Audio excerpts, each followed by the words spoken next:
Le 12 septembre dernier, le président de la Commission de l'Union européenne, M. Jean-Claude Juncker, a lancé une idée d'une nouvelle alliance entre l'Union européenne et l'Afrique. Alors de quoi s'agit-il exactement? Que peut attendre l'Afrique de cette initiative? Pourquoi l'Union européenne a lancé cette initiative maintenant? Autant des questions que nous allons décrypter et analyser dans la première partie de votre magazine Presse Tribune. Dans la deuxième partie, nous allons revenir sur les deux visites du Premier ministre congolais Clément Mwamba effectuées à l'université Denis Sassou Nguesso de Kintélé, mais aussi à la forêt de Patte-d'Oie où il a constaté quelques actes de vandalisme. Quelles leçons donc tirer après ces deux visites du Premier ministre? Eh bien, on en parle dans cette émission Presse Tribune. Pour en parler exactement sur ce plateau, pour la première fois, nous avons le plaisir de recevoir M. Ray Okana. Il est financier et administrateur public. M. Okana, merci et bienvenue dans cette émission Presse Tribune.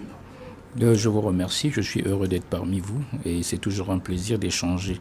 L'échange qui est le rapport à l'autre est très souvent fructifiant et donc je tiens également vraiment à remercier aussi mon collègue en face et j'espère que cet échange sera très convivial et nous allons peaufiner les contours de ce sujet. Merci beaucoup. Il est là au service de la République, M. Ernest Dimi. Toujours un plaisir de vous recevoir dans ce plateau de Presse Tribune.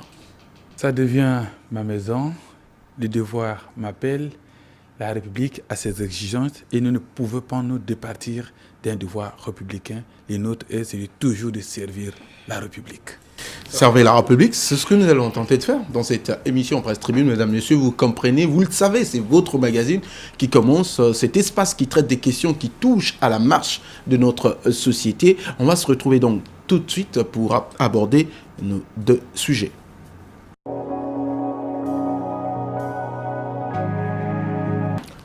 De retour donc sur ce plateau de Presse Tribune, comme annoncé, nous allons parler de l'initiative Nouvelle Alliance Union Européenne et Afrique. Mais bien avant, vous le savez, le principe de cette émission veut que nous parlons des sujets d'actualité. Alors je vais donner la parole à Ernest Dimi pour vous, quels sont les sujets de l'actualité saillants de la semaine que vous avez retenus pour nos téléspectateurs. Bon, vous savez que l'actualité de la semaine a été tellement riche et dense qu'il faut vraiment bien remuer le ménage pour avoir le sujet qui a retenu mon attention. Bon, je crois que je vais cette fois-ci m'atteler aux émulations scolaires qui ont eu lieu, vous le savez, c'était le 14 septembre dernier au complexe scolaire Gampo-Lulu Révolution, donc au cœur de Ouenze.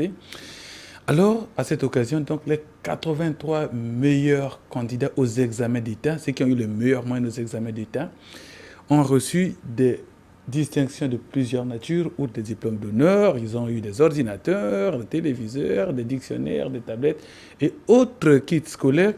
Mais le fait marquant de ces émulations scolaires, on appelle ça les émules scolaires, c'est que cette année-ci, il y a eu assez d'innovation dans l'organisation. Et nous avons également constaté que le plus jeune bachelier et le plus vieux bachelier de la République, donc au cours du bac 2018, alors, ont un écart d'âge pratiquement, je crois, de 40 ans. Le premier, c'est-à-dire le plus jeune, est né en 2003. Le plus vieux est né en 1963. Donc c'est ça la caractéristique fondamentale qui a marqué. Et puis le meilleur candidat au bac avec la meilleure moyenne, pour la première fois, d'aucuns diront depuis 1963, d'autres disent depuis l'indépendance, avec la mention très bien, c'est un élève qui a eu 16, quelque chose au baccalauréat général. Donc c'est juste pour dire que quand vous travaillez bien, alors l'État crée également les mécanismes pour vous encourager. Et quand vous n'avez pas eu cette fois-ci, croyez que si vous faites mieux l'année prochaine ou les autres années, vous aurez toutes les chances d'en avoir, d'autant plus que la sélection des candidats s'est faite sur le principe de l'équité et de l'égalité des chances. D'accord. Alors, Monsieur Ray, pour vous, qu'est-ce qu'on peut retenir de saillant? Qu'est-ce que vous avez retenu au cours de l'actualité de la semaine? Moi, ce que j'ai retenu, c'est les prouesses C'est-à-dire que la réussite du Trésor public congolais, qui a été salué au niveau de la... J'ai lu hier un document qui parlait notamment de ses prouesses en ce qui concerne l'arrivée des fonds au niveau du marché local. Il n'y a pas plus tard que 2 ans, je pense, nous n'étions pas encore sur ce marché. Et la crise exigeait, l'Europe à ce moment-là, nos partenaires exigeaient à ce que nous ayons plus recours aux eurobonds et que nous exploitons le marché local pour nous financer. Et c'était un travail déjà engagé par différents ministres. Et le ministre actuel, le ministre Calixte, et donc a su mettre en mouvement ce qu'on appelait la direction des titres, qui aujourd'hui a fait son travail et qui permet à l'État, même en temps de crise, de disposer de ces leviers, notamment financiers, des emprunts obligataires et des bons du Trésor. Et nous avons, ce trimestre, tel que souligné au travers de cette presse, levé près de 21 milliards, ce qui est plus que ce que le Congo a pu lever l'année dernière en 3 mois. Donc, en quelques mois, c'est extraordinaire et c'est à saluer. Ça n'a jamais été fait par aucun pays membre de la CEMAC. Donc c'est une prouesse et ça, c'est à encourager. C'est pour dire que l'État n'a pas perdu ses leviers. Et nous laissons toujours nous inscrivons dans cette espérance pour dire que l'État nous apportera toujours des réponses face aux difficultés. Merci beaucoup donc pour ce fait d'actualité. Pour vous, on va maintenant entrer dans le vif de notre sujet. Je vous rappelle tout simplement que nous aurons également au cours de ces débats en ligne depuis donc Pointe-Noire, monsieur Kivuvu, il est donc économiste et membre de la société civile qui se réclame panafricaniste. Il sera donc avec nous pour ces débats, mais également depuis donc Bruxelles. Nous aurons donc en ligne un attaché de presse également de la Commission de l'Union européenne pour nous donner leur point de vue donc sur cette question, les questions dont nous allons débattre tout à l'heure. Il s'agit notamment donc de cette initiative de M. Juncker, le président de la Commission de l'Union européenne, qui plaide pour une nouvelle alliance entre l'Afrique et l'Union européenne. Alors, première question à vous, messieurs. Vous l'avez suivi dans l'actualité. Déjà, quand vous voyez cette approche, une nouvelle alliance entre l'Afrique et l'Union européenne, qu'est-ce que ça vous inspire? Bon, tout de suite, je saute sur le micro pour dire que nous l'avons dit ici, que c'est l'Europe qui est en train de trembler. Pourquoi l'Europe tremble? C'est parce que l'Europe est en train de perdre l'Afrique. Pourquoi l'Europe tremble? Parce que les Africains ont compris qu'il y avait trop de caprices dans le partenariat entre les États africains et l'Europe. Pourquoi l'Europe tremble? C'est parce qu'elle comprend qu'elle est en train pratiquement de sombrer dans un défaut de business avec les États qui étaient ces vaches à lait. Je m'explique. Jean-Claude Juncker et son Union européenne décident à partir de quel moment? C'est juste après le sommet, le forum Chine-Afrique. Qui a décidé de quoi? Qui a eu quel effet? Vous savez, comme tous les citoyens qui suivent l'actualité, qu'en dehors des nouveaux partenariats portés par des accords multisectoriels, alors il n'y a eu que de l'argent frais doit être mis à la disposition des États africains par la Chine, environ, je crois que c'était 60 milliards de dollars. Alors, en dehors de ça, il y a d'autres mécanismes pour le développement des échanges Chine-Afrique qui sont étudiés, qui seront mis en exergue. Alors, autant d'éléments qui confirment que si l'Europe n'y prend garde, si elle s'entête dans sa marche classique de manipulation politique, de confusion entre l'économie, la politique et le social, alors elle va pratiquement perdre ces vaches à lait qui sont les États africains. Donc, ayant compris cela, c'est tout à fait naturel qu'aujourd'hui, alors sous le coup comme d'une tremblante, alors que l'Union européenne décide de changer son mode de vie vis-à-vis de l'Afrique en disant non. Désormais, l'Europe ne va plus mêler la situation politique dans son business avec les États africains, donc détacher l'économie de la politique pour essayer un peu peut-être de reconquérir la confiance vis-à-vis des États africains. Mais je rappelle aussi que la confiance, c'est toujours comme la virginité. Quand on la perd, généralement, c'est une seule fois. Et pour la rétablir telle que c'était avant, ça devient très très difficile, parfois impossible. M. Kana, est-ce que c'est l'impression que vous avez, vous également? Pour ne pas revenir sur ce que Monsieur Dimi a su noter ici, moi je pense justement que ce partenariat, si réellement, tel que le présente l'Europe, peut être profitable à tous les deux parties, mais à une seule condition, que nous ayons les leviers essentiels. Là, je parle des leviers intellectuels et l'intelligence économique nécessaire pour comprendre ce que cache ce genre de partenariat. Parce que, ce que nous avons appris, nous tous, de l'histoire, comme le disait le général de Gaulle, les États n'ont pas d'amis que des intérêts. Donc, quand l'Union européenne arrive sur la table avec un certain nombre de propositions, nous savons tous que c'est pour défendre d'abord les intérêts de l'Europe. Et c'est clair avec la situation actuelle, que la situation de crise que vit l'Europe, qui a commencé en 2008, mais qui se prolonge toujours, elle cherche des leviers de croissance. Donc le but, c'est trouver des débouchés ailleurs qui pourraient alimenter la croissance intérieure dans le cadre européen et donc créer des emplois, parce que la question du chômage, elle se pose un peu partout. Mais nous aussi, nous avons nos propres problèmes à résoudre. Et donc je pense que ça serait utile que l'Afrique s'approprie ce plan d'investissement européen pour l'Afrique, comprenne et saisisse ses contours, et après, qu'elle en discute sereinement en faisant... D'accord, on va revenir sur cette question, mais d'abord, regardons ce que propose M. Juncker. On le sait bien, il propose la création d'une zone de libre-échange de continent à continent, et il propose également la création d'emplois. On va en parler, mais la question parmi les sceptiques, quand on regarde la mise en place de cette zone de libre-échange, on le sait, ça existe depuis une trentaine d'années, ce qu'on appelle le ZAEP, donc cet accord de partenariat économique entre l'Afrique, donc le pays qu'on appelle ACP, l'Afrique, le Caraïbe et les Pacifiques, qui avait pour mission de mettre en place, de créer en fait la libre-échange entre l'Afrique et l'Europe. On connaît les résultats. De 1975, on était à 7% des importations de l'Afrique vers l'Europe, et en 2009, selon nos chiffres, on se retrouvait à 3%. Alors, si on sait déjà que cette approche n'a pas marché, comment aujourd'hui Juncker arrive avec cette même approche mais différente? Qu'est-ce qui nous garantit que cela va arranger ou ça va changer quelque chose? Ça ne va pas changer quelque chose. Effectivement, mon co-débatteur ici l'a dit, c'est un problème de business. Les Occidentaux, notamment l'Union européenne, exploitent les créneaux qui est porté pour lui.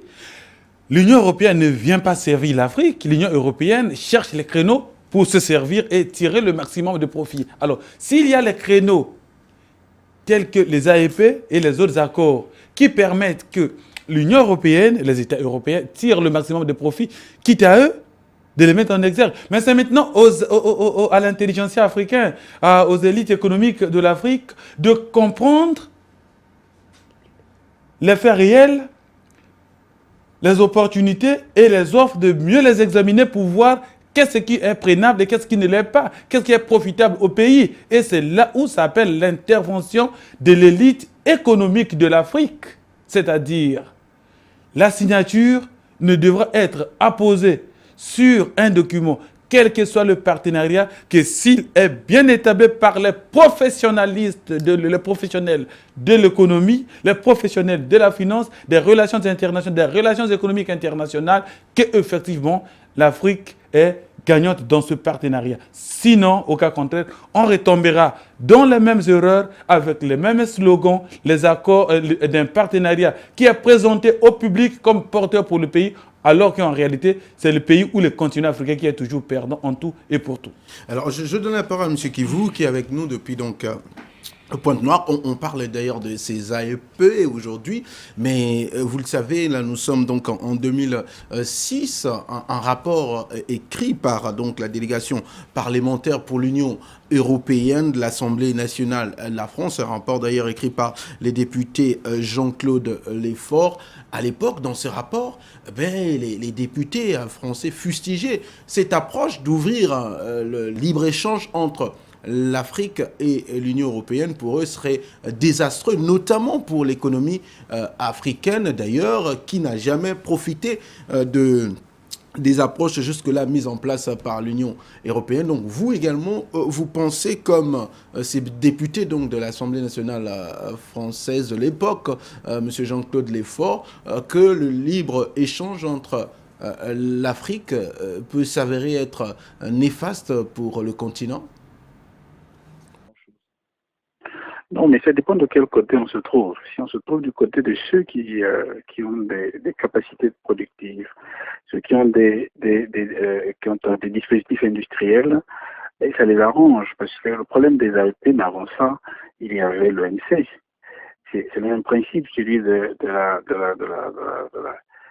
levée des barrières douanières. Et quand on ouvre les marchés, toutes les économies sont ouvertes à la concurrence, et puis donc, mais c'est celui qui produit qui vend à l'autre. L'Afrique n'a aujourd'hui pas cette capacité de production, et d'ailleurs les normes telles qu'elles sont fixées en Europe, aux États-Unis ailleurs, ne permettent pas à l'Afrique de vendre aussi facilement dans ses économies. Donc, en fait, ce que vous dites est un constat simple et qui va se reproduire. Mais l'Afrique telle qu'elle est aujourd'hui, elle profite déjà au monde capitaliste, au monde occidental. Et si on reproduit le schéma tels qu'ils ont fonctionné depuis 60 ans, elles vont continuer à profiter à ceux qui, de toute façon, définissent ces règles et qui savent tirer le meilleur parti de ce que l'Afrique peut leur offrir, des matières premières et tout le reste, sachant que l'Afrique n'a pas de production industrielle à leur proposer. Donc il n'y aura pas de changement notable ou particulièrement significatif à attendre à ce genre de choses. Nous sommes dans un modèle que l'on connaît, on sait exactement comment il fonctionne et on sait très bien qu'il va se reproduire exactement. Le problème aujourd'hui, ce n'est pas qu'on veut changer de partenariat avec l'Afrique pour que l'Afrique gagne. Le problème, c'est qu'on veut contrer la Chine qui fait une percée par une autre porte, qui est celle de la coopération ouverte, d'investissement direct, sans poser des conditions politiques. Mais alors, sur ce plateau, M. Kana, au-delà de ces aspects, ça c'est du côté de critique, mais Juncker le croit comme le faire, c'est-à-dire il faut amener à plus d'investissements privés notamment au niveau de l'Afrique, mais également la création de 10 000 emplois. Alors quand il parle de 10 millions d'emplois, alors quand il parle comme ça, pour vous, ces investissements se feront comment? Est-ce que c'est l'Union européenne qui va financer ou alors ça sera des accords, chaque État par État, qui va arriver à créer ou à financer donc, ce dont il parle, mais également créer ces 10 millions d'emplois? Comment cela peut être possible? Cher ami, vous avez posé la bonne question. C'était même la question que je me posais. Et mon confrère ici a rappelé le passé douloureux. Ce qui concerne, qui relève des accords de partenariat économique, et vous l'avez relevé aussi, parce que c'était à l'époque cette zone de libre-échange qui était censée nourrir les accords de partenariat économique, allait normalement offrir des possibilités aux États africains d'exporter certains produits. Mais qu'à cela ne tienne, quand on va sur les statistiques, je pense que les statistiques le disent, quand nous, Africains, en termes d'importation, nous offrons que moins de 10%, nous représentons que moins de 10% des importations européennes, sinon moins de 5%, on se pose la question à quoi ça a servi ces accords. Du moment que, si on va, on essaie d'examiner les chiffres qui se présentaient dans les années 70 où on était à près de 7% et aujourd'hui nous régressons. Donc là, on se pose la question de l'opportunité de ces accords. Maintenant, qu'à cela ne tienne, on parle de créer des emplois, mais créer des emplois, on ne nous dit pas dans quel secteur. Nous, en ce qui concerne particulièrement le cas du Congo, nous avons un plan national de développement. Donc nous avons un schéma directeur, nous avons notre manière de penser le développement. Bon, est-ce que ce plan d'investissement tient compte du modèle, de notre manière de penser le développement et des priorités qui sont les nôtres, telles que déclinées par notre plan national de développement, qui a une approche systémique, donc qui touche plusieurs secteurs? Elle est fonction des intérêts européens? Voilà toute la question. C'est là où nous disons qu'il y a du flou. Il faut qu'on comprenne qu'est-ce qui se cache dans ce plan d'investissement. Et s'il faut créer des emplois, quel type d'emplois de qualité qui sont censés donner réellement des emplois aux couches les plus démunies, aux couches sociales les plus démunies? Voilà encore une autre question. Parce que tous les économistes le savent, sinon tous les analystes et les observateurs, y compris vous, journalistes d'investigation, que les pays en voie de développement ont comme principale ressource les transferts des migrants, l'aide publique au développement et puis les idées, les investissements directs étrangers. Mais la forme de ces investissements, elle prendrait quelle forme? Déjà, j'ai lu un document dans lequel on parle de l'intervention de l'agence France Développement qui, elle, mettra donc de l'argent sous forme de prêt. Mais déjà, nous avons des problèmes d'endettement. Il ne faut pas que ça vienne renchérir le service de la dette. Après, nous a fixé. Et après, ça serait encore... Et là, il est dit dans le document que les entreprises françaises seront à même, au cas où la rentabilité ne suit pas l'investissement, de nous drainer devant les mécanismes de règlement des différends parce que nous n'avons pas, les projets n'ont pas apporté les effets escomptés. Donc là, il y a un problème. D'accord. On va donc aller du côté de Bruxelles. On va retrouver monsieur porte-parole, attaché plutôt de presse de la Commission de l'Union européenne. Et lui également nous va donner notre son de cloche sur ce projet. Alors, est-ce que quand monsieur Juncker propose ce projet, l'Union européenne a quand même conscience de quelques inquiétudes, notamment émises au niveau de l'Afrique, sur les secteurs agricoles, qui est quand même un secteur phare au niveau de l'Afrique, mais avec l'ouverture du marché africain, au risque de perdre les emplois, car beaucoup des sociétés européennes qui œuvrent dans ces secteurs sont subventionnées, alors qu'en Afrique, cette question est encore une question pas à l'ordre du jour. Et sur le plan pratique, alors, que peuvent bénéficier, que peuvent attendre les Africains de ce projet? Je ne sais pas si vous avez vu nos communiqués de presse et toutes les explications, parce qu'il y a toute une section qui parle de le libre-échange intercontinental, que c'est quelque chose dont c'est une idée à long terme. C'est pas pour demain, non? Parce que la première étape, c'est de soutenir les efforts africains déjà au niveau continental, où les Africains veulent faire une zone continentale africaine de libre-échange en Afrique. Donc, on va appuyer avec 50 millions d'euros initial la création de la zone continentale africaine de libre-échange. Donc, la première étape, c'est ça, non? C'est une fois, je ne sais pas combien de temps, mais une fois dans le futur, quand il y a cette zone en Afrique, on peut voir si on peut faire quelque chose encore plus grand, Europe et Afrique. Donc, pour le moment, au niveau de commerce aussi, on a des accords de partenaires économiques, des accords de libre-échange déjà avec l'Afrique et les autres pays. Donc, on va suivre aussi avec ces partenaires. Mais je pense que c'est plus facile que si je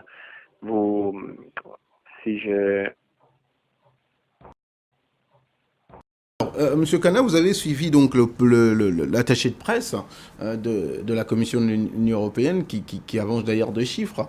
Comment est-ce qu'ils vont aller de manière crescendo pour mettre les financements qu'il faut? Selon vous, cette façon de faire, est-ce que c'est vraiment ce que l'Afrique a besoin actuellement? Sincèrement, je vous dirais non. Qu'est-ce qui est en jeu au niveau de l'Afrique? Ici, il s'agit de créer des économies sociales et solidaires. C'est-à-dire, il s'agit aujourd'hui de la capacité des citoyens d'élargir les choix qui s'offrent à eux de vivre une vie décente, accéder à l'éducation et aux soins. Mais cela passe par l'investissement, d'où c'est que... Mais ce n'est pas ce que retient ces plans. Ces plans retiennent quoi? Quand vous parlez de l'investissement direct étranger, quand on va dans l'esprit du FMI, c'est quand une entreprise investit, elle détient près de 10% du capital. Elle devient co-gestionnaire. Et à ce moment-là, elle décide aussi. Mais est-ce que le but de ces investissements, l'intérêt caché, ce n'est pas aujourd'hui de faire des OPA, c'est-à-dire des offres publiques d'achat, arracher déjà ces secteurs stratégiques qui sont des poumons de l'économie, parce que dans le triangle de souveraineté, il y a le pôle économique qui est très important. Le monétaire nous échappe avec le franc CFA. Vous n'allez pas quand même occulter cette approche. On sait bien qu'aujourd'hui, l'Afrique, la question du développement de l'Afrique passe par l'investissement. Il n'y a pas assez de capitaux pour développer des secteurs en Afrique. Et alors, l'Union européenne, quand ils amènent l'investissement étranger, c'est d'ailleurs ce que cherche l'Afrique pour avancer. Vous ne pouvez pas dire le contraire. Je suis d'accord avec vous. Mais c'est quoi l'investissement? C'est l'épargne destinée à accroître les biens de production. C'est comme ça que définissent les économistes d'investissement. Mais après, l'investissement est fait comment? C'est-à-dire qu'il faut qu'on comprenne dans quel but est fait l'allocation de ces fonds et dans quel secteur. Nous, aujourd'hui, pour être développés, le développement, c'est d'abord une notion purement qualitative. C'est pas une notion quantitative. Elle se transcrit par ce qu'on appelle le fameux indicateur de développement humain. C'est quoi le niveau d'alphabétisation, accès à la santé, ainsi de suite. Si réellement, il faut permettre aux pays en voie de développement que nous sommes de se développer, ça veut dire qu'il faut investir dans les secteurs moteurs de développement. Notamment, il y a l'éducation, où il y a des effets. Mais il y a également l'agriculture qui est ciblée. Mais l'agriculture, quand bien même, il faut qu'on ait, comme on dit, le savoir nécessaire pour entrer en compétition avec leur entreprise. Parce que c'est vrai, ils vont investir dans l'agriculture. Mais nous sommes nous avons encore des vieilles machines, comme on dit, et le progrès technique ne suit pas. Qu'est-ce qu'ils vont faire? On va ouvrir les barrières. Eux, ils vont rentrer en quantité suffisante. Et même notre désir d'émerger dans le secteur agricole va se taire. Oui, c'est ça. C'est ça le problème. Donc, il faut d'abord commencer par la formation. Les jeunes également sont pris en compte. Quand je vois encore les propositions de Juncker, on voit également l'investissement en termes de la formation de jeunes qui vont bénéficier des bourses, notamment. C'est quand même quelque chose aussi intéressant. Bon, ce que j'ai retenu du discours, l'accent sera mis sur l'économie, en excluant les deux piliers. Or, le développement, c'est la qualité de vie, c'est ce qui nous intéresse, nous. Elle dit aimer l'accent sur l'économique. Donc, le business, c'est arriver à coopérer avec les Africains, au même titre que la Chine, les codes de la Chine. Mais l'avantage, c'est que la Chine a permis, à moindre coût, et sans exigence, comme l'a toujours fait les pays, sans jouer les donneurs de leçons, a permis à ce que nombreux pays accèdent à certains niveaux d'infrastructures de base, et que ce soit des routes et tout ça, ça a favorisé, ça a amoindri les coûts de transaction pour les entreprises qui veulent s'installer. Mais après, nous avons un problème de la qualité de la main-d'œuvre. Et le président répète, il dit, le chômage, la cause du chômage, c'est quoi? C'est l'inadéquation entre la formation et les besoins de l'économie. Et les besoins. Et d'ailleurs, en parlant donc de ces piliers dont on fait allusion, c'est-à-dire que cette coopération va faire fi deux autres domaines. On va suivre donc la députée belge socialiste, Maria, qui lui aussi trouve de quoi fustiger donc ces projets de Jean-Claude Juncker. Vous savez que jusqu'à aujourd'hui, la relation Union européenne-Afrique se basait sur trois piliers qui étaient le pilier de la gouvernance, donc c'est-à-dire la démocratie, le pilier du développement, c'est-à-dire comment aider au développement, et le pilier économique.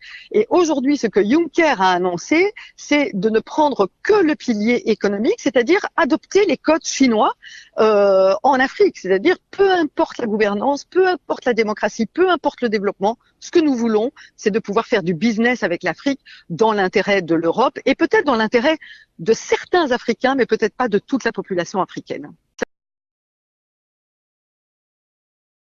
Alors, je vais en même temps aussi donner la parole à monsieur Kivuvu qui est avec nous sur Pointe-Noire. J'espère que vous êtes toujours avec nous, monsieur Kivuvu. Vous avez écouté l'eurodéputé qui parle de ces approches, ces triptyques qui seraient abandonnés pour ne s'appuyer que sur les piliers du business.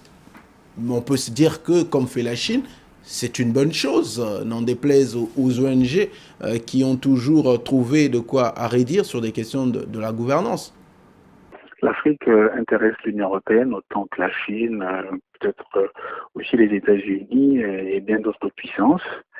Ils se rendent compte que la Chine, faisant une percée du point de vue des relations étroites qu'elle développe à travers les investissements directs, et qui ont d'ailleurs leur revers, hein. On pourrait en parler en long en large sur d'autres thématiques. L'Europe a réagi à cela en considérant que désormais les conditionnalités qu'il posait autrefois en termes de gouvernance et d'autres types de caprices, on peut les considérer comme ça, ne tiennent plus la route puisqu'il y a un concurrent de taille qui, elle, donc je parle de la Chine, qui elle arrive, met des financements en place et puis développe un nouveau type de partenariat. Donc c'est un alignement sur la stratégie chinoise. C'est ce qu'on appelle du B2B en fait pur. Le B2B pur, c'est-à-dire faire du business. Et la députée que j'ai suivie tout à l'heure le dit très clairement. Et ça, ce n'est pas dans l'avantage de l'Afrique. L'Afrique a besoin d'un partenariat qu'elle aura développé ou défini elle-même, qu'elle peut négocier à partir de ses propres priorités. Merci beaucoup. Alors, Ernest Demi, au nombre des critiques, il y en a tellement, mais il n'y en a pas seulement au niveau de l'Afrique, mais également au niveau de l'Europe, qui fustige que Juncker supprime les 3 piliers sur lesquels s'est posée la coopération entre l'Union européenne et l'Afrique. Notamment, nous avons les piliers de la démocratie, les piliers de la bonne gouvernance et économique. Et aujourd'hui, avec ces plans, les choses ne semblent que c'est résumé sur l'économie, comme si l'Europe adoptait l'approche chinoise. Est-ce que pour vous, ces critiques-là ne donnent pas, je veux dire, ne tirent pas un coup de balle dans le pied du projet de M. Juncker? La dame vit sur une autre planète. Juncker est réaliste sur une planète sur laquelle le business est au-dessus de tout. Et le choix est clair.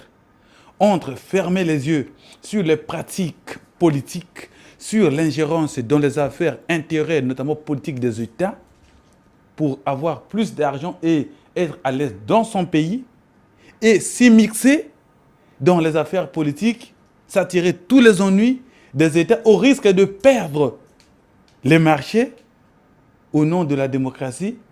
Je crois que Juncker a fait le choix qui sert plus l'Europe que la démocratie comme ça. Parce que la démocratie, c'est les Européens qui l'ont imposée à l'Afrique, qui a également ce mode de gouvernement, ce mode de gestion des choses publiques. Mais les Américains, les Européens qui l'ont appliqué, qui l'ont imposé à partir de la rencontre avec De Gaulle, je crois que c'est en 89, alors se rendent compte que c'est l'un des facteurs qui a exacerbé ou qui ont exacerbé la relation avec l'Afrique, qui est le pourvoyeur principal de fonds dans ces États. Alors, à ce moment-là, que faut-il faire? Perdre de l'argent parce qu'on fait coûte que coûte de la démocratie? Or, nous savons que chez les capitalistes, l'argent est au-dessus de tout. Alors, la dame qui, la députée, vous avez dit de Anne-Maria, je ne sais pas, Maria, alors, qui vit sur une planète où la démocratie, où les valeurs politiques, où la pression au niveau du fonctionnement de la gouvernance des États prime sur le gain, alors je crois qu'elle n'est pas dans la logique voulue actuellement par l'Union européenne, puisque nous voyons, l'Union européenne est consciente qu'elle a perdu le marché pratiquement de l'Afrique, et deux, qu'elle est elle-même confrontée à des crises liées notamment au chômage, à l'argent et autres, dont l'existence dans le passé était amoindrie parce qu'effectivement, l'Europe s'est ravitaillée principalement sur le marché africain. Vous voyez? Donc, vous avez deux approches différentes. D'un côté, Juncker, qui est réaliste, qui tient compte de la réalité actuelle. Il faut se rappeler que c'est un libéral tout fait, donc convaincu, et il est plutôt dans son élément d'un monde libéral. Mais c'est ça, effectivement, voilà pourquoi j'ai dit. Donc, nous avons deux tendances. Le président de la Commission de l'Union européenne, Jean-Claude Juncker, qui croit qu'il faut aller vers le profit et la députée, l'eurodéputée, Socialiste. qui croit que les valeurs politiques, le regard sur la gouvernance interne des États valait quand même la peine d'être associé à cette façon de faire. Mais je crois que l'approche de Juncker est plus réaliste que l'utopie que de l'eurodéputé. Voilà. Alors, on va donc terminer sur cette question. On a parlé de la proposition de M. Juncker, mais également la grande question qui s'y pose, c'est du côté africain. On a vu que l'Europe, après la Deuxième Guerre mondiale, l'Europe s'est retrouvée avec les plans Marshall, le plan qui a déterminé le développement de l'Europe, chose qui n'est pas le cas pour l'Afrique aujourd'hui, qui n'attend que de projets écrits et décidés par les autres. La Chine fait la même chose. Aujourd'hui, avec ce nouveau plan d'alliance proposé par Juncker, mais quelle est la place de l'Afrique dans tout ça ? Est-ce que l'Afrique n'a pas un mot à dire ou n'a pas quelque chose, ne devrait pas elle-même proposer un plan pour son développement ? Sergio, non, moi je parle en termes de réalisme. L'Afrique va proposer quoi quand elle va à genoux devant les prétendus partenaires ? Il s'agit en réalité des contrats d'adhésion qui sont décidés dans les officines européennes ou asiatiques et qui sont exhibés comme porteurs de bonheur pour les États africains. Voilà pourquoi j'insistais sur le rôle de l'intelligentsia économique du continent. Vous voyez ? Qui a donc un rôle réel à jouer. L'intelligentsia économique africaine devra avoir un rôle à jouer de telle sorte que, dès l'origine, les Africains aient les dossiers et qu'ils comprennent de quoi est-il question dans ces accords pour que, quand ils vont engager les États, que les États le fassent en connaissance de cause. Parce que les contrats d'adhésion ont pour la seule conséquence, c'est que les conditions sont fixées par celui qui a pris l'initiative. Or, nous sommes dans des schémas où l'Afrique n'est pas l'initiateur. L'Afrique va juste prendre connaissance de quelque chose qui est décidé par l'Europe ou par l'Asie et elle adhère. C'est ça le grand problème. Et c'est là où j'interpelle encore l'élite économique de l'Afrique. Et qu'elle soit sage, qu'elle tienne compte des besoins réels des États respectifs africains, des besoins du continent. Parce que quand l'Europe arrive, quand l'Asie arrive, ce n'est pas en philanthrope, mais plutôt en capitaliste. Or, les capitalistes cherchent le profit. Et je vous dis encore une chose, même le fameux partenariat gagnant-gagnant, il n'y en a pas. Il y a toujours un qui gagne mieux que l'autre. Alors, Monsieur Kivuvu, vous aussi, vous êtes à Pointe-Noire.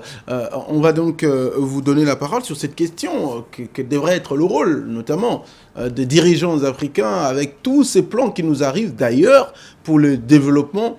Est-ce qu'on ne doit pas s'attendre à ce que l'Afrique prenne le bon bout et qu'elle-même soit capable de proposer une démarche pour son développement ? Alors, c'est déjà un problème de parler de l'Afrique.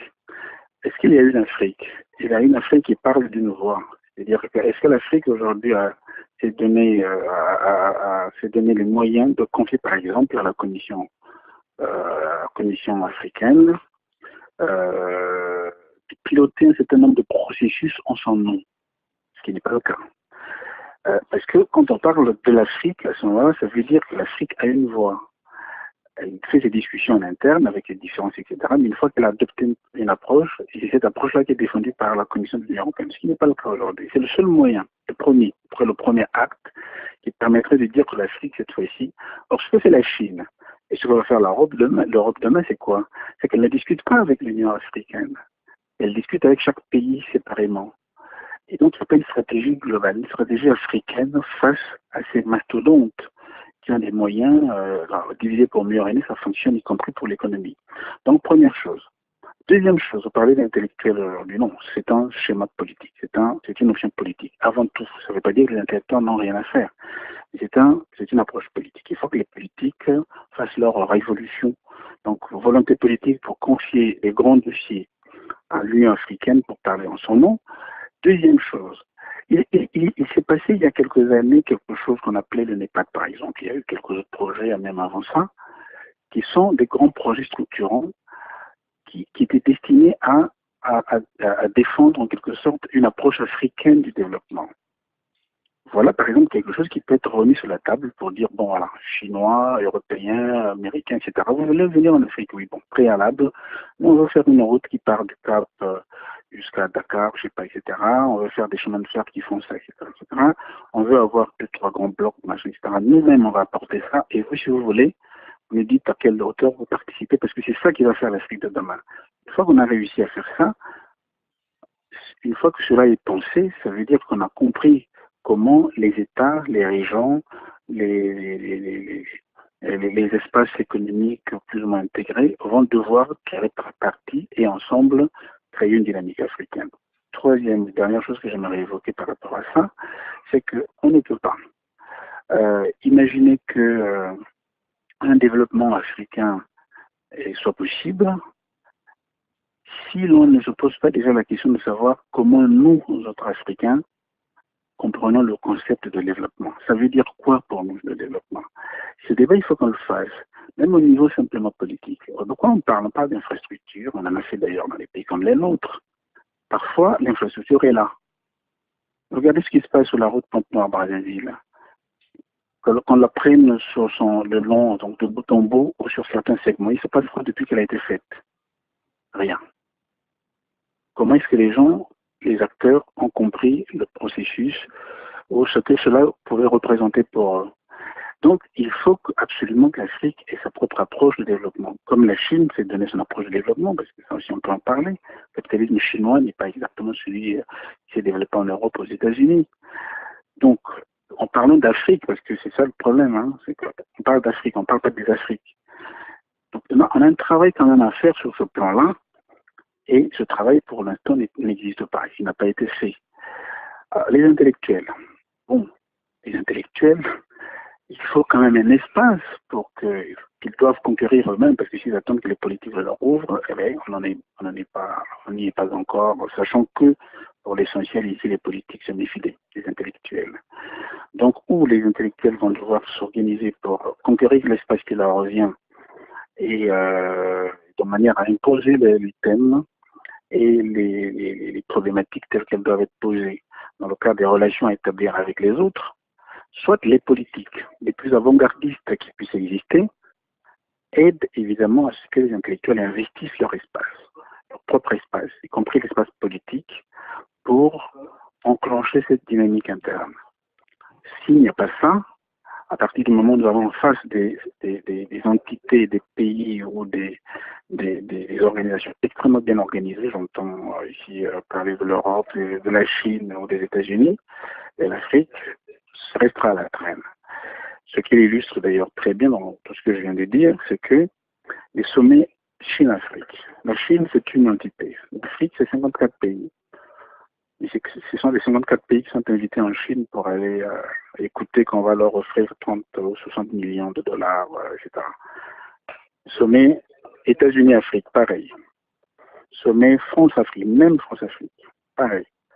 C'est la France qui décide du lieu, de l'endroit. Parfois, ça se passe en France, etc. Donc, l'Afrique en tant que telle n'existe pas. Il n'y a que des pays, quelques pays et quelques chefs d'État qui ne représentent pas grand-chose, hein, d'un point de vue de rapport de force avec ces États-là, puis individuellement, j'entends.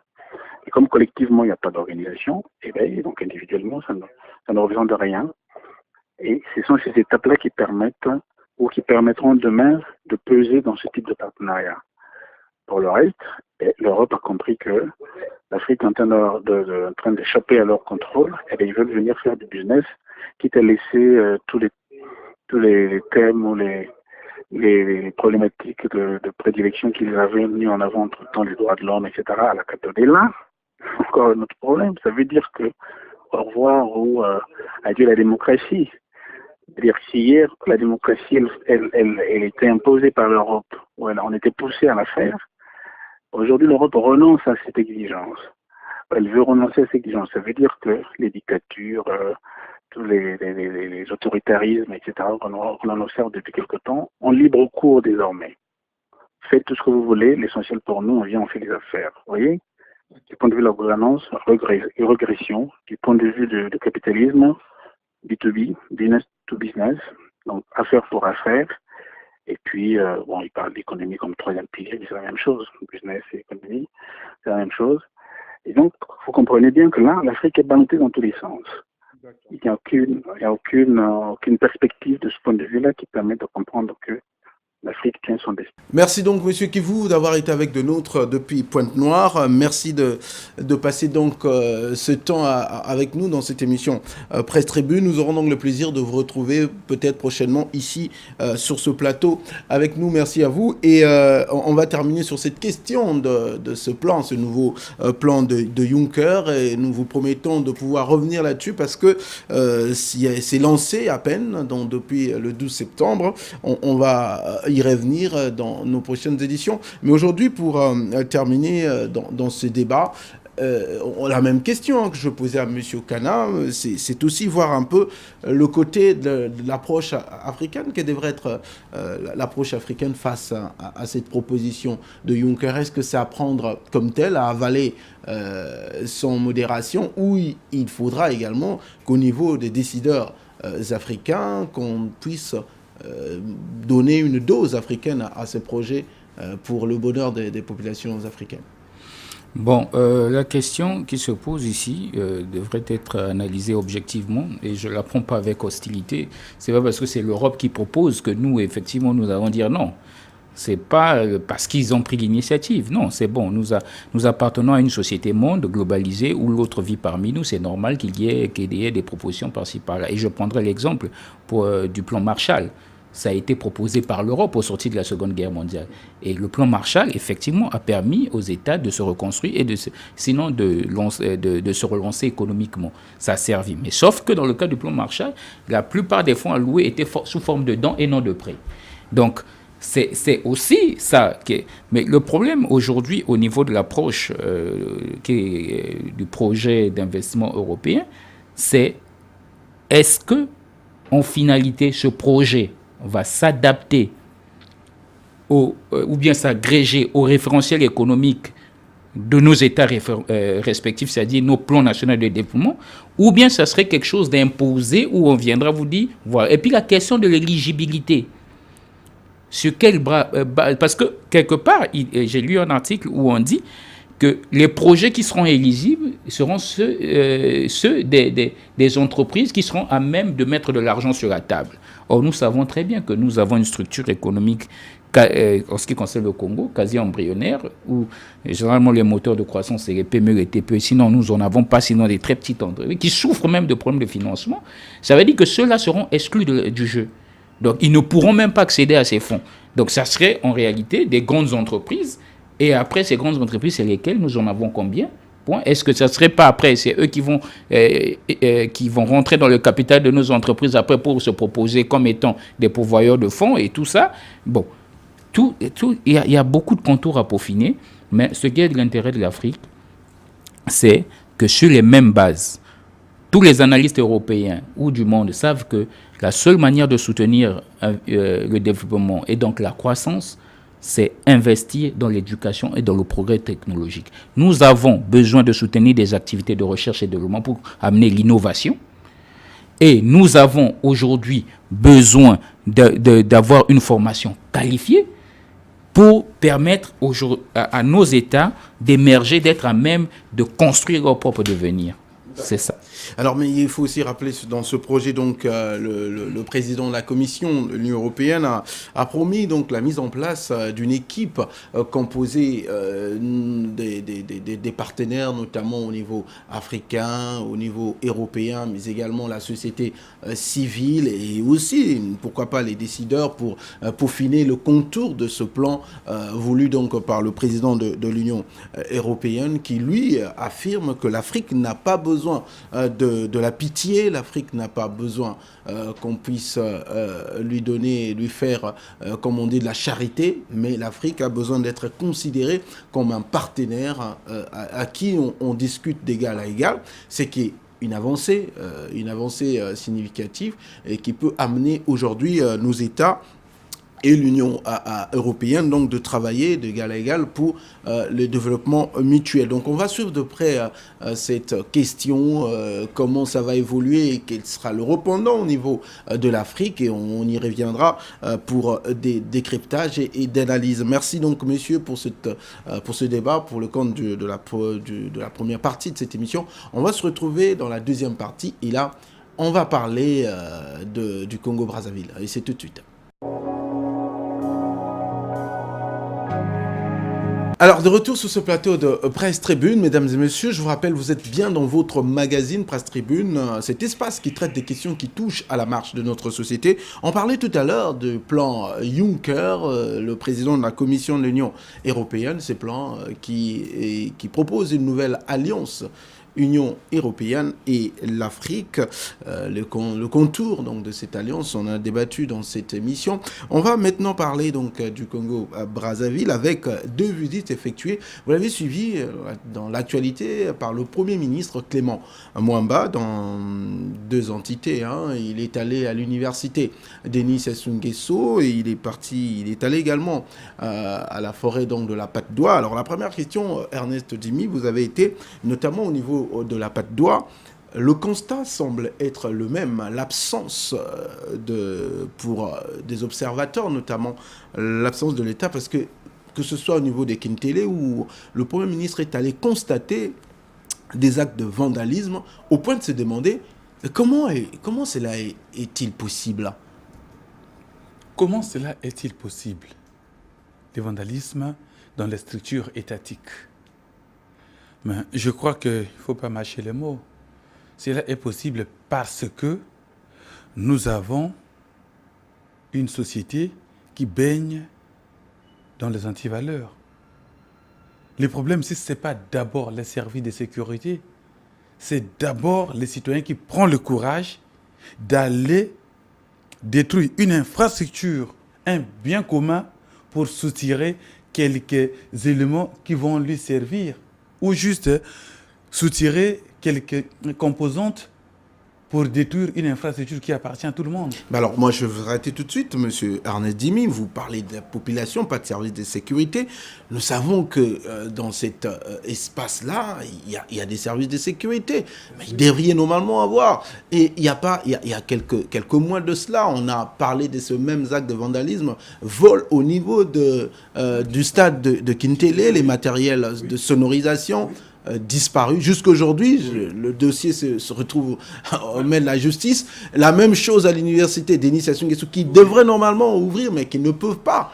Comment vous pouvez expliquer que là où il y a de biens de l'État, l'État a investi et on peut laisser ça être, comme on dit, dilapidé sans qu'il y ait des responsables? Le Premier ministre est allé, mais on ne sait toujours pas qui est le responsable. Pas dit qu'il a... Quand je parle de la population, ça peut être l'agent de sécurité qui est chargé de garder. C'est la moralité douteuse de la plupart de nos citoyens. C'est ce que je veux faire comprendre. Je parle de la population, je parle du Congolais en général. Il peut être ministre, il peut être simple citoyen. C'est d'abord un Congolais, c'est la population du Congo-Brazzaville. Maintenant, le problème, c'est quoi? Que font les autorités pour sécuriser au maximum? Et tu dis, tant la mentalité, quand vous prenez le cas du stade, il y a des policiers là-bas. Et tu dis, tant la mentalité des gens qu'on met là-bas pour surveiller les infrastructures de l'État. Vous croyez qu'un inconnu dans un cadre comme le stade ou même à l'université peut venir en plein jour alors que les policiers armés sont là, viennent dévaliser, viennent désosser les installations et ressort avec le matériel qui ne peut parfois pas transporter à pied? Non. Non. C'est un problème général. Le problème, comme on l'a dit, c'est toujours les caractères défectueux ou bien la négligence au niveau de la gestion des biens que nous avons. Nous sommes aptes, très actifs à condamner, à voir le mal quand ça se produit chez l'autre. Mais nous-mêmes, on ne fait rien de particulier. Vous voyez, parlons du cas de la forêt de la Patte d'Oie. Les faits se passent où? Vous avez suivi à travers les médias ici. On a parlé de la sécurisation de cette zone par le ministre ici. Est-ce qu'une zone sécurisée peut subir les actes de vandalisme tels qu'on a vu là? Oui, il y a même une sorte des tranchées, c'est les tranchées, c'est les galeries, c'est comme des zones de retranchement. Bon, on ne sait pas ce qui se passe. Mais encore que là, nous avons eu vent, hein, c'est encore à prendre avec les pincettes, qu'on aurait, les services de sécurité auraient mis la main sur un monsieur qui ne semble pas du tout être coopérant dans ces déclarations, qui aurait un état mental désagrégé. Bon, mais là encore, les vérifications sont en cours. Mais le problème principal, c'est au niveau de la protection, de l'entretien de ce que nous avons déjà acquis. D'accord. Alors, Monsieur Kana, on parle aujourd'hui dans ce pays de la lutte contre les antivaleurs. Alors, la lutte contre les antivaleurs à tous les niveaux. Mais cela implique également la responsabilité. Comment, à ces niveaux de la gestion de biens publics, où on sait bien combien des investissements ont été donc dégagés pour la réalisation de ces infrastructures qui font l'honneur du pays, mais on arrive à constater que cela soit vandalisé sans que les responsabilités soient établies. Merci. C'est avec beaucoup de peine que je me prononce dessus parce que c'est désolant. C'est désolant, c'est l'image que l'on transcrit de la culture qui est la nôtre. On dit la culture, c'est la réponse au peuple face aux sollicitudes naturelles. C'est là où on se rend compte que les freins sociaux et les freins gouvernementaux sont inactifs. Parce que même les auteurs de ces actes savent très bien qu'ils iront dans un PSP, ils vont faire 2 jours, ils sortiront. Donc, c'est la nécessité aujourd'hui de travailler sur la force des institutions, notamment sur son aspect répressif. Il ne faut pas que les citoyens se sentent libres de faire quoi que ce soit quand ils le veulent ou quand ils le peuvent. Sinon, comme on dit, à force d'accorder trop de liberté, on aboutit à ce qu'on appelle le libertinage. C'est l'anarchie. Mais attends, on ne comprend rien. Il y a des auteurs, les délinquants, ils sont partout. On a comme l'impression qu'il y a maintenant une délinquance d'État, il y a une délinquance... Parce que les voleurs, comme disait mon confrère ici, les voleurs, qu'est-ce qui fait dire que c'est des citoyens qui viennent d'ailleurs ? Ça peut être aussi des agents qui travaillent, affectés dans ce site, qui travaillent pour le compte de l'État, pour le compte du service public, mais qui posent ces actes et qui savent très bien qu'ils ne seront ni poursuivis, ni sanctionnés. Donc, c'est ça aujourd'hui. Quel modèle de société dans lequel on se trouve ? On a besoin aujourd'hui que les freins sociaux gouvernementaux soient actifs, que l'État joue réellement son rôle. D'accord. Non, moi je voudrais juste compléter. Sergio, tu es ici avec moi. Est-ce que tu connais la nature des installations qu'il y a dans le stade de Kintele? Tu connais la nature des installations, des équipements qu'il y a dans l'université Denis Sassou Nguesso pour aller soutirer les choses là-bas? Il s'agit des gens, malgré la présomption d'innocence, menez bien les enquêtes. Il s'agit des gens qui doivent connaître les lieux et qui savent les instruments qu'ils peuvent utiliser, qu'ils peuvent vendre dans la cité. Alors, moi, ma déception, c'est le fait que si déjà pour les grandes enquêtes, les grandes situations qui ont mis tout le pays en un mois, souvent les résultats n'arrivent jamais.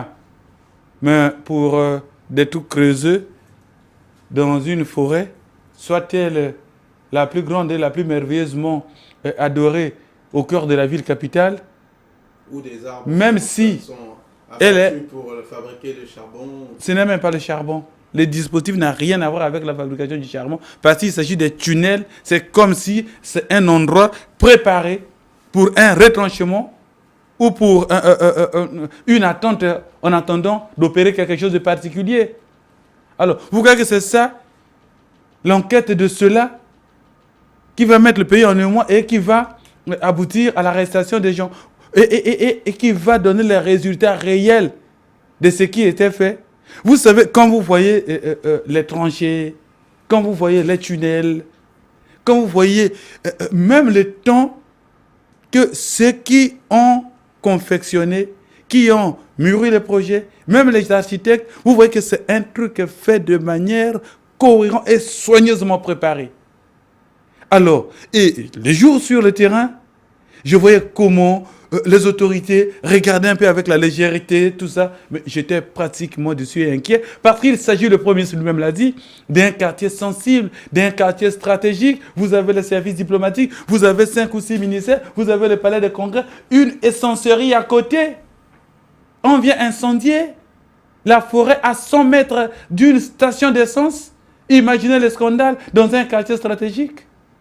Alors, donc moi, je crois qu'à ce stade, pour les scandales, que ce soit au stade de Kintele, que ce soit à l'université de Nice Sassou Nguesso, que ce soit à la forêt de la Pâte ou à l'ex-Orostom, la cité scientifique, je ne m'attends à rien sur le plan des responsabilités. Parce que nous sommes en face des situations pour lesquelles on nous a habitués à des dossiers sans suite. Et je vous dis, il n'y aura pas de suite. La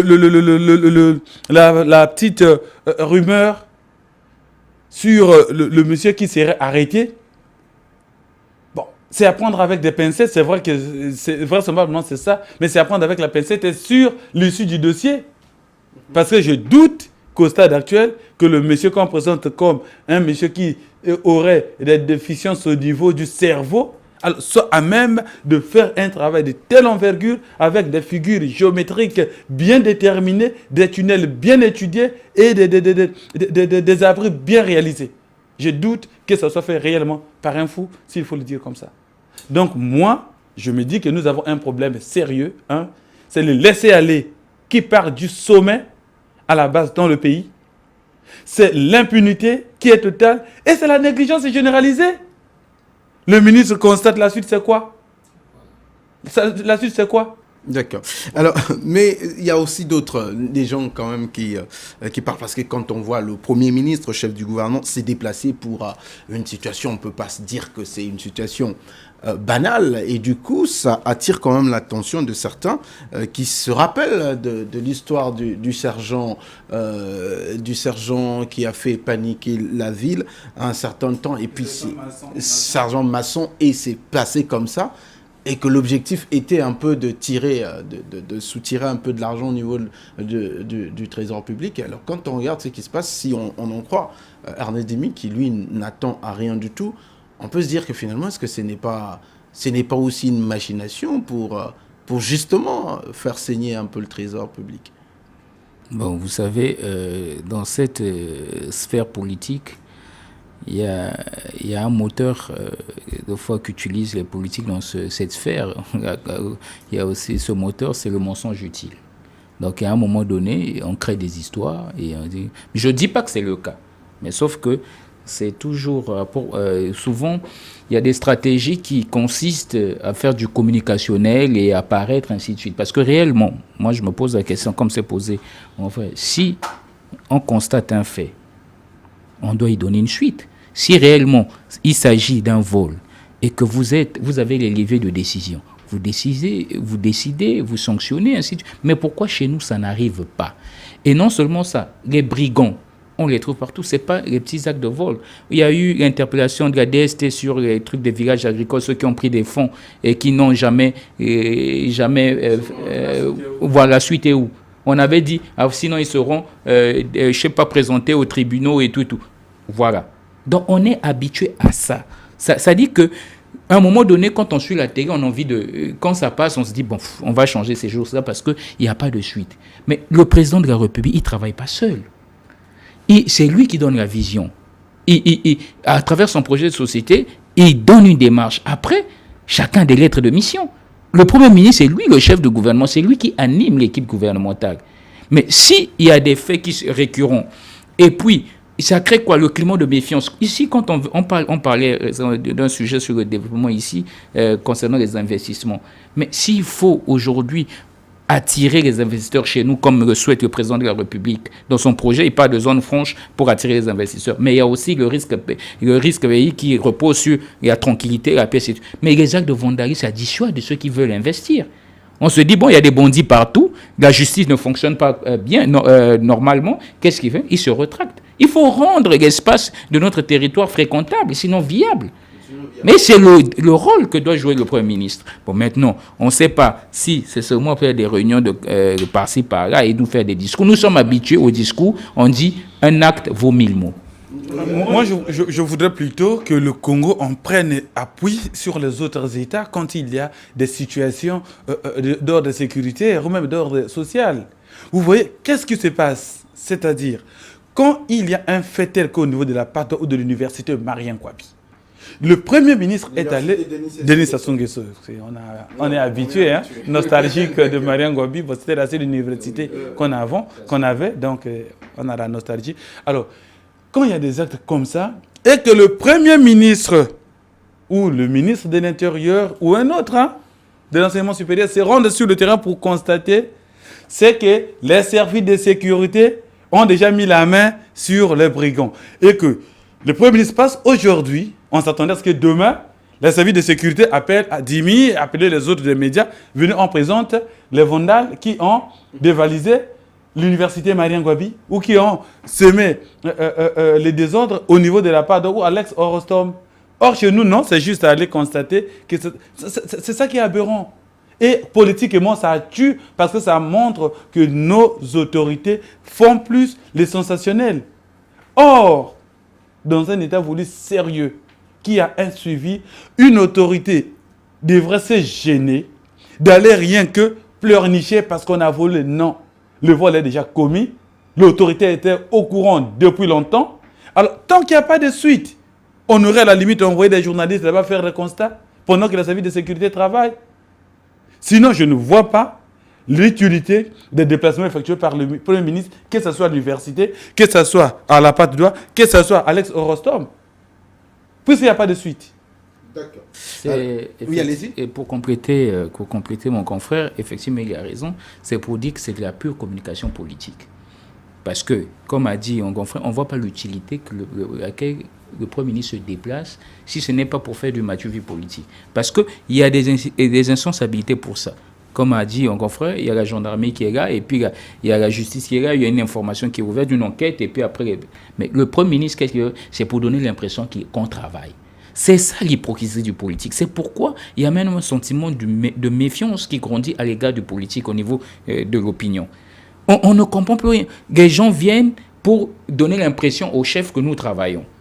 Mais le chef aussi, c'est quelqu'un qui a toute sa tête. C'est aussi un politique comme tout autre. Mais on ne peut pas. En temps de crise, c'est le temps de l'épreuve. Ce n'est plus le temps des ancrages politiques. Nous avons obligation aujourd'hui de réussir ensemble.